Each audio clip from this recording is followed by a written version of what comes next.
मर्द खुदकुशी नहीं कर रहे इसका मतलब ही नहीं कि मर्दों के साथ मसाइल नहीं है, बल्कि मैं ये देख रहा हूँ ना कि ये जो मैरिटल डिस्प्यूट होते हैं, इज़्दिवाजी तनाज़ात जो होते हैं मियाँ बीवी के झगड़े, उसमें जितना परसेंट औरतें मजलूम है उतना ही परसेंट मर्द भी मजलूम है।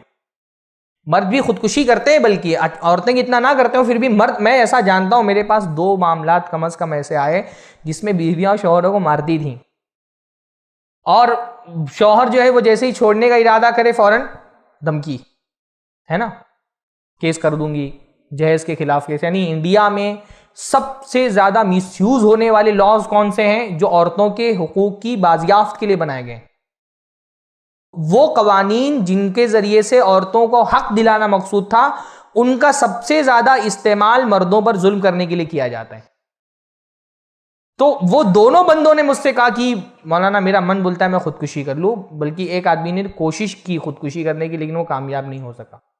और मुझे ऐसा लगता नहीं, आप अगर न्यूज़ वगैरह खंगालेंगे तो आपको पता चलेगा कि मर्द हजरात भी बाज़ मरतबा टेंशन में आकर के खुदकुशी कर लेते हैं। गर्चे आदमी जो है वो ज़रा सा मजबूत आसाब का मालिक होता है, लेकिन वो खुदकुशी नहीं करना इसका मतलब नहीं कि उसको प्रॉब्लम नहीं है।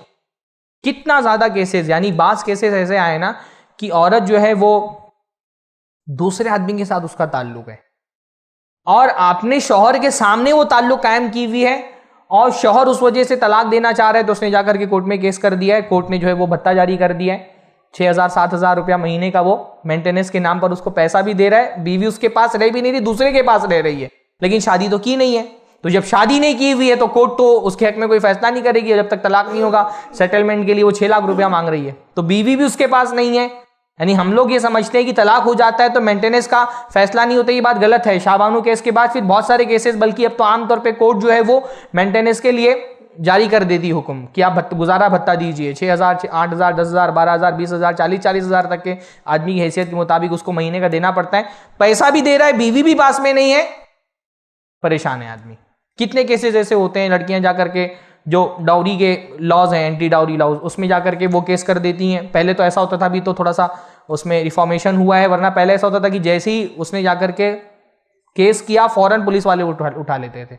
सिर्फ लड़के को नहीं उठाते थे, उसकी माँ को, उसकी बहन को, इवन अगर कोई रिश्तेदार दूर है शहर में उसको भी उठा लेते थे, उस पर भी हैरेसमेंट का केस बन जाता था। कितना मिसयूज होता है ऐसे कवानीन का। तो मर्द भी मुआशरे में मजलूम है, लेकिन अब वो खुदकुशी भी नहीं करता। हाँ, और फिर ये कि जो फेमिनिस्ट किस्म की तहरीकें हैं, मर्दों के खिलाफ आवाज, मर्दों के हक में आवाज उठा करके उनको कुछ मिलने वाला तो है नहीं, जो एनजीओज होती हैं, तो मर्दों के जुल्म पर कोई बात नहीं करता, मर्द भी मजलूम। यानी इसमें अब देखिए आप, उस लड़के का बयान जो ऑडियो में लड़की ने कहा है कि तुमने केस नहीं किया होता तो सोचा जा सकता था, वो लड़की खुद ये बात बोल रही है कि लड़का बोला केस नहीं किया होता तो सोचा जा सकता था।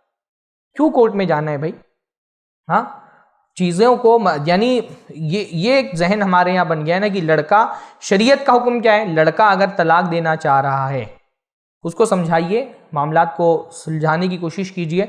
लेकिन लड़का अगर तलाक देना चाह रहा है तो दुनिया की कोई ताकत उसको लड़की रखने पर मजबूर नहीं कर सकती कि तुम निकाह में रखो। तलाक देना उसका हक है, जैसे खुला लेना लड़की का हक है। लड़की अगर खुला लेना चाहती, कोई उसको मजबूर नहीं कर सकता कि तुम निकाह में रहो, वैसे लड़का अगर तलाक देना चाह रहा है, कोई मजबूर नहीं कर सकता कि तुम निकाह में रखो। तलाक और खुला ये हक है, तलाक हक लड़के के पास है, खुला हक लड़की के पास है, उनको मजबूर नहीं किया जा सकता।